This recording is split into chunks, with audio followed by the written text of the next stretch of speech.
Bonjour. Alors, je suis aussi optimiste que vous parce que d'un côté, le prix du baril qui était descendu aux environs du 4-5 août sous les 80 $ est remonté. On est aujourd'hui à nouveau à 88 puisque c'est toujours pareil, dépendant des états d'humeur de M. Trump, ça a un impact assez marquant sur le prix du baril. Je rappelle que 10 $ de plus ou de moins sur le prix du baril, ça joue quand même sur 7 centimes et surtout, les prix des produits raffinés et surtout du diesel restent très élevés. Là, vous aviez mentionné que le SP95 effectivement était descendu sous les 2 euros.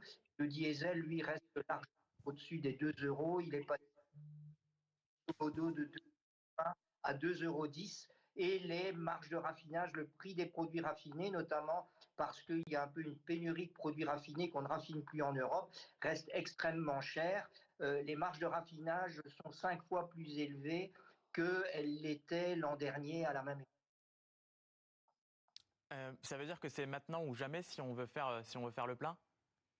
Alors moi, je profiterai absolument de cette accalmie parce que compte tenu du renchérissement du prix du baril, je vous dis, il y a toujours un délai de l'ordre d'une semaine entre la baisse ou la hausse et la répercussion sur le prix à la pompe. Donc je crains que la hausse nouvelle du prix du baril fasse que la semaine prochaine, les prix soient plus chers. Donc je conseille effectivement aux consommateurs de faire le plein dans les jours qui viennent, aujourd'hui ou dans les jours qui viennent. Philomène Remy, éditorialiste international à BFM TV, est avec nous. Sur le prix du baril, peut-être, parce que je vais dire que le règlement du contentieux du détroit d'Ormuz ferait, on l'a vu dans les semaines passées, baisser radicalement le prix du baril. Mais aujourd'hui, comme ça vient d'être dit, hein, on se focalise sur le prix du baril alors que c'est vraiment le raffinage qui joue un rôle clé.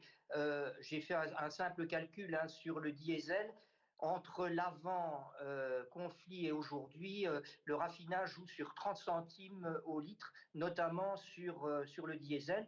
Donc, si on retient l'augmentation, c'est 50% de raffinage, 30% prix du baril et une vingtaine de pourcents mécanique des taxes, puisque à partir du moment où le prix hors taxe augmente, la TVA fait que le prix augmente.